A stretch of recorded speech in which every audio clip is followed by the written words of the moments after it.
अब जब हमने सेलेक्ट क्वेरी देख ली है कि कैसे होती है, तो अब हम अगली चीज़ देखेंगे जो कि डीकोड होता है। डीकोड का मतलब ये होता है कि आपके एग्जिस्टिंग जो कॉलम्स हैं या एट्रीब्यूट्स होते हैं टेबल के, उनके बेसिस पे एक नया एट्रीब्यूट बनाया जाए।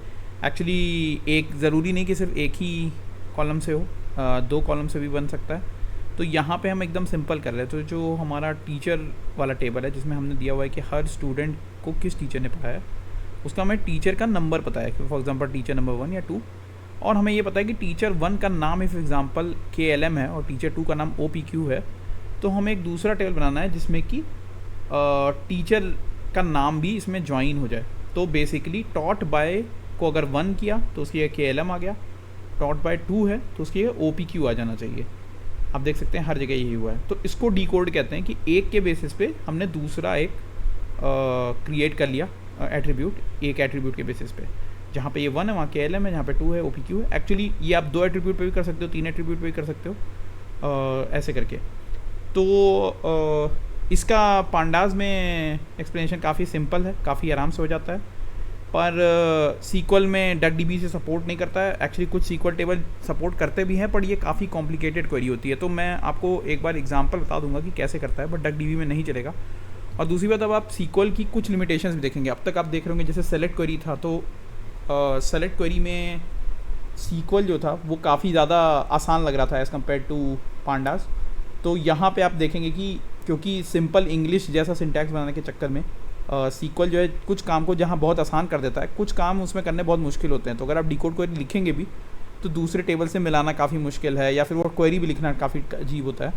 तो इसलिए मैं डिकोड का एग्जांपल दिखाऊंगा कुछ, बट वो चला के नहीं दिखा सकता क्योंकि डक जो है वो इसको सपोर्ट नहीं करता है। तो सबसे पहले अब हम इस वक्त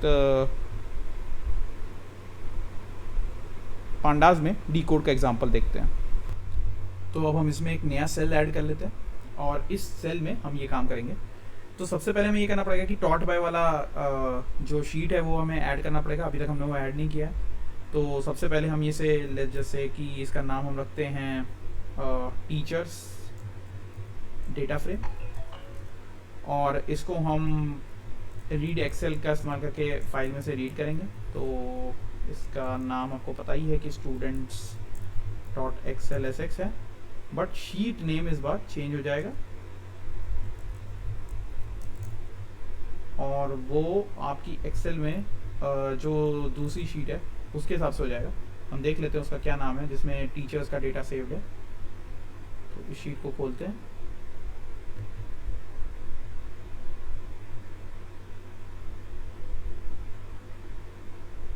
देखेंगे इस शीट में इसका नाम स्टूडेंट टीचर है।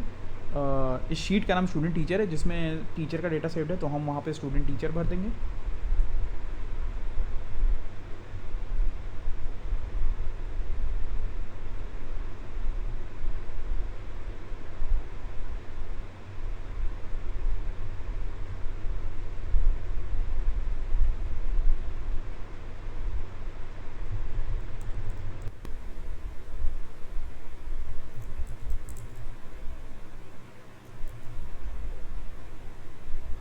और अब हम इसका हेड जैसे पहले हमने किया था करके देखेंगे ताकि समझ में आ जाए सही से रीड हुआ है।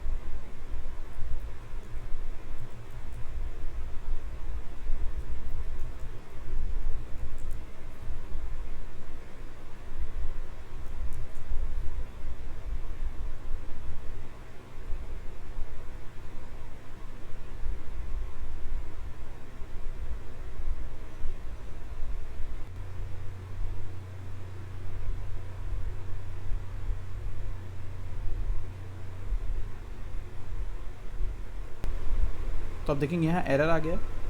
उसकी वजह ये है कि मैंने यहाँ पर रीड एक्सेल में ई कैपिटल लिख दिया है, ये स्मॉल होना चाहिए। अब मैं इसको वापस चला देता हूँ। तो आप देख सकते हो कि अब ये दूसरा वाला टेबल भी रीड हो गया है। अब हम इसमें फटाफट कुछ चीज़ें ऐड करेंगे। जैसे अब हमें नाम ऐड करना है, तो उसके लिए हम एक नई सेल बना लेते हैं। सबसे पहले एक हम डिक्शनरी डेटा स्ट्रक्चर बना लेते हैं।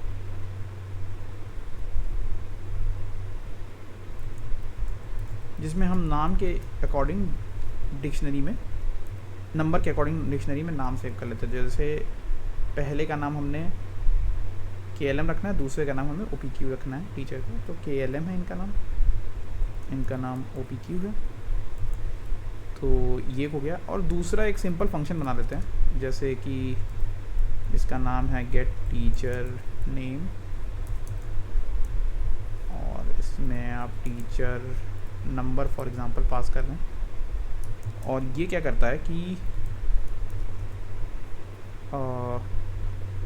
ट्राई करता है कि अगर आपके टीचर का जो नंबर है वो इस नाम वाली डिक्शनरी में है तो वो नाम रिटर्न कर देगा, और अगर इसमें नहीं होता है, ये स्टैंडर्ड पाइथन फॉर्मेट है कि अगर डिक्शनरी में सामान नहीं मिलता है तो आप की एरर कैच करते हो, तो उस केस में आप numpy.nan रिटर्न कर दीजिए। अब ये एक फंक्शन बन गई।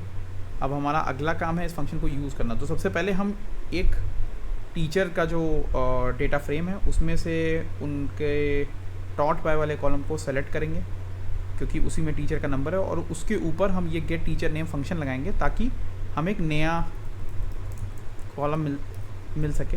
इसे हम सीरीज़ कहते हैं। अगर एक कॉलम को अलग कर लिया जाता है तो बेसिकली एक नई सीरीज़ मिल सके जिसमें टीचर के नाम हो। तो मैंने इसमें सबसे पहले टीचर्स DF में से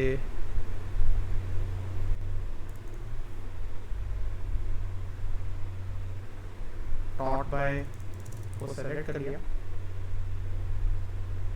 और उसके ऊपर मैं ये फंक्शन अप्लाई करूँगा। अप्लाई एक कीवर्ड होता है, वो यूज़ करेंगे।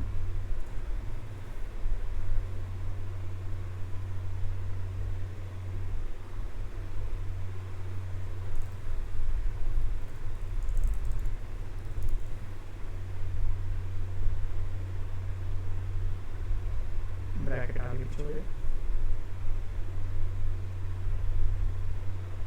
तो अब हम इसमें इसको जो टीचर नेम्स हमने बनाया वो हम जोड़ देते हैं अपने टीचर जो TF है उसमें। तो इसके लिए हम एक ज्वाइन करके फंक्शन होता है वो यूज़ करेंगे। देखिए, जैसे हमने इसका नाम टीचर्स नेम्स DF रख दिया एक नए का। तो हम क्या करेंगे, पुराना वाला अपना जो डेटा फ्रेम है उसको उठाएंगे, उसमें ज्वाइन करेंगे, और उसमें ज्वाइन करते वक्त हम उसमें टीचर नेम को ज्वाइन करना।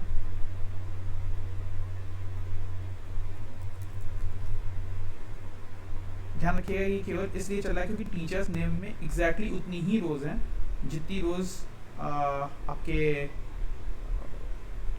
जो पहला डेटा फ्रेम था उसमें है, और दोनों में इंडेक्स जैसे ये 0 1 2 जो है वो बिल्कुल वैसे ही जैसे दूसरे में था।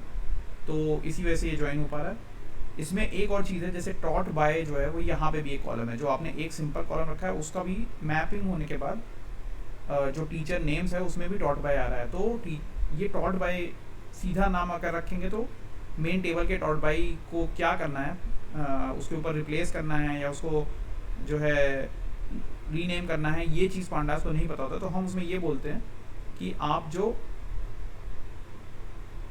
पहले से एग्जिस्टिंग कॉलम है अगर वही वाला नाम आपको मिल रहा है तो आप उसमें पीछे नेम लगा दीजिएगा।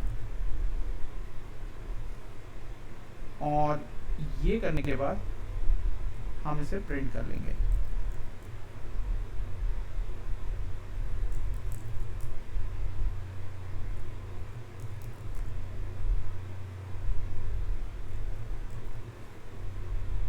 वैसे प्रिंट करके देखते हैं क्या होता है।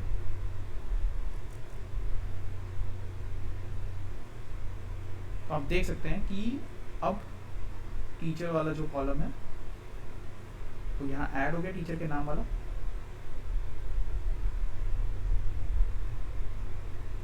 और सही से ऐड हो गया। जहाँ 1 है वहाँ पे KLM आ गया, जहाँ 2 है वहाँ पे OPQ आ गया। अब जो इसमें एक काम बच गया वो ये है कि हमें टॉट बाय नेम इसका नाम नहीं रखना था, जबकि यहाँ पे हमने इसका नाम टीचर नेम रखना था। तो हम इसमें एक कॉलम रीनेम करेंगे। तो उसके लिए हम करेंगे teachers names DF dot rename और इसमें हम पहले डालेंगे कि कॉलम किसको रीनेम करना है। तो हमें डॉट बाय अंडरस्कोर नेम को रीनेम करना है टीचर नेम में, और हम इसमें in place equal to true लिख देते हैं ताकि हमें उसी वाले डेटा फ्रेम में ये कॉलम रीनेम होके मिल जाए। हम इसको टीचर्स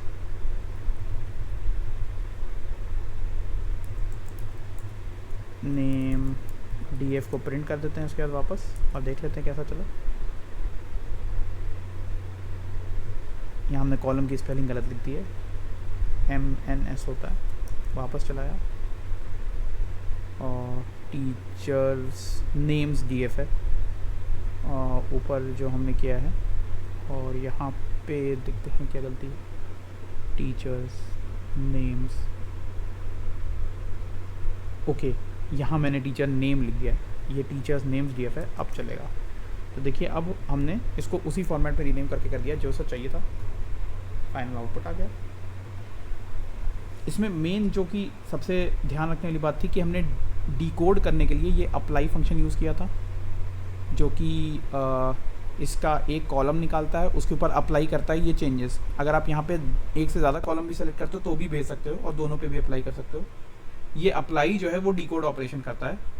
सीक्वल में भी इसको करने का एक तरीका होता है जो कि अभी मैं बताता हूँ, पर डक डीबी में वो चला पाना पॉसिबल नहीं है।